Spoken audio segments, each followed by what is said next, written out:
too, but the light that fell upon it showed that he was blind, and saw it not. "A blessing on those voices!" said the wayfarer. "I feel the beauty of the night more keenly when I hear them.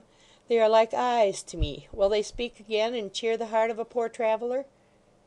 "Have you no guide?" asked the widow, after a moment's pause.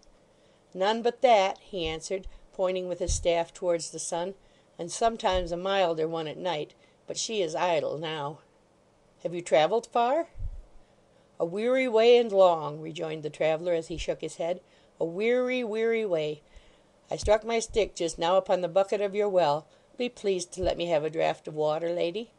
"Why do you call me lady?" she returned. "I am as poor as you." "Your speech is soft and gentle, and I judge by that," replied the man. "The coarsest stuffs and finest silks are, apart from the sense of touch, alike to me. I cannot judge you by your dress." "Come round this way," said Barnaby, who had passed out at the garden gate and now stood close beside him. "Put your hand in mine. You're blind, and always in the dark, eh? Are you frightened in the dark?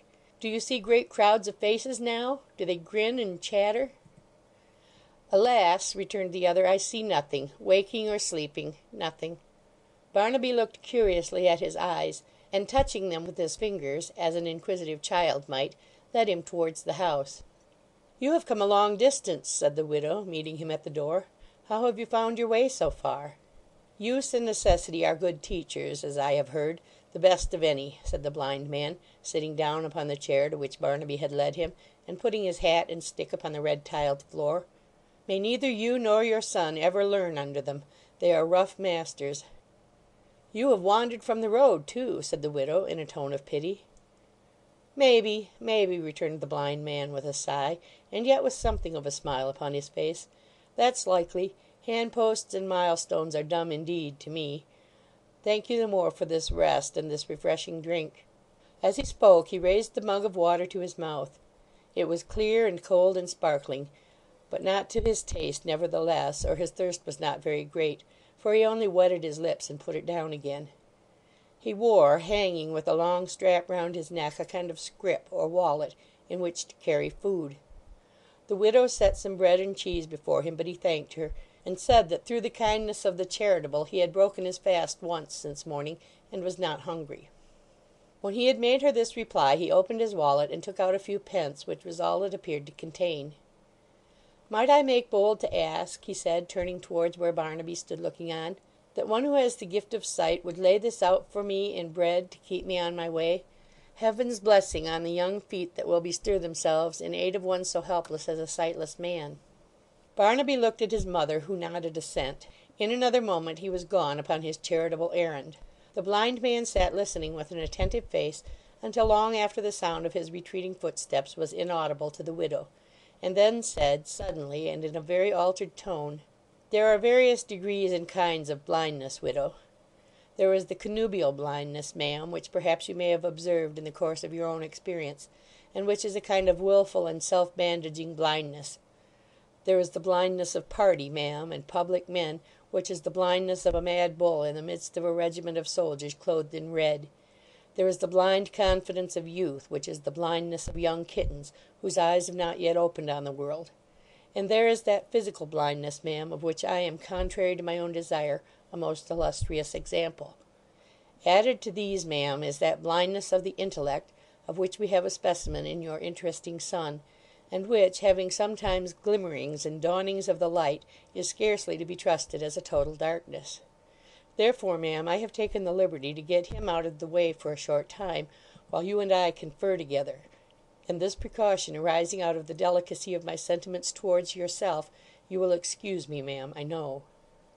Having delivered himself of this speech with many flourishes of manner, he drew from beneath his coat a flat stone bottle, and, holding the cork between his teeth, qualified his mug of water with a plentiful infusion of the liquor it contained. He politely drained the bumper to her health and the lady's, and setting it down empty, smacked his lips with infinite relish.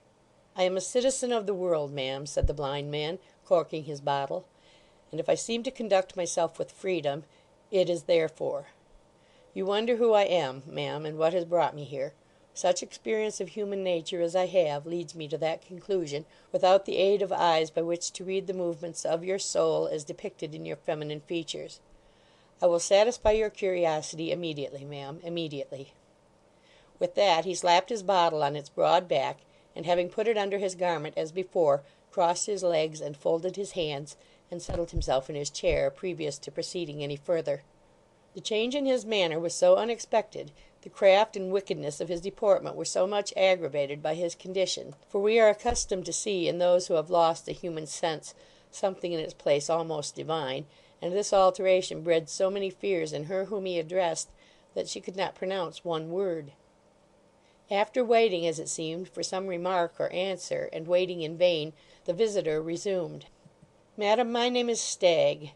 A friend of mine, who has desired the honour of meeting with you any time these 5 years past, has commissioned me to call upon you. I should be glad to whisper that gentleman's name in your ear." "Zounds, ma'am, are you deaf? Do you hear me say that I should be glad to whisper my friend's name in your ear?" "You need not repeat it," said the widow, with a stifled groan. "I see too well from whom you come." "But as a man of honour, ma'am," said the blind man, striking himself on the breast, "whose credentials must not be disputed, I take leave to say that I will mention that gentleman's name. Ay," he added, seeming to catch with his quick ear the very motion of her hand, "but not aloud. With your leave, ma'am, I desire the favour of a whisper." She moved towards him, and stooped down. He muttered a word in her ear, and, wringing her hands, she paced up and down the room like one distracted. The blind man, with perfect composure, produced his bottle again, mixed another glassful, put it up as before, and, drinking from time to time, followed her with his face in silence. "You are slow in conversation, widow," he said after a time, pausing in his draught. "We shall have to talk before your son." "What would you have me do?" she answered. "What do you want?" "We are poor, widow, we are poor," he retorted, stretching out his right hand and rubbing his thumb upon its palm. "Poor!" she cried. "And what am I?" "Comparisons are odious," said the blind man. "I don't know, I don't care. I say that we are poor. My friend's circumstances are indifferent, and so are mine. We must have our rights, widow, or we must be bought off. But you know that as well as I, so where is the use of talking?" She still walked wildly to and fro. At length, stopping abruptly before him, she said, "Is he near here?" "He is, close at hand." "Then I am lost." "Not lost, widow," said the blind man calmly, "only found. Shall I call him?" "Not for the world," she answered with a shudder. "Very good," he replied, crossing his legs again, for he had made as though he would rise and walk to the door. "As you please, widow. His presence is not necessary that I know of. But both he and I must live. To live we must eat and drink. To eat and drink we must have money. I say no more." "Do you know how pinched and destitute I am?" she retorted. "I do not think you do or can. If you had eyes, and could look around you on this poor place, you would have pity on me. Oh, let your heart be softened by your own affliction, friend, and have some sympathy with mine." The blind man snapped his fingers as he answered. "Beside the question, ma'am, beside the question. I have the softest heart in the world, but I can't live upon it. Many a gentleman lives well upon a soft head, who would find a heart of the same quality a very great drawback. Listen to me. This is a matter of business with which sympathies and sentiments have nothing to do. As a mutual friend I wish to arrange it in a satisfactory manner, if possible, and thus the case stands. If you are very poor now, it's your own choice. You have friends who in case of need are always ready to help you.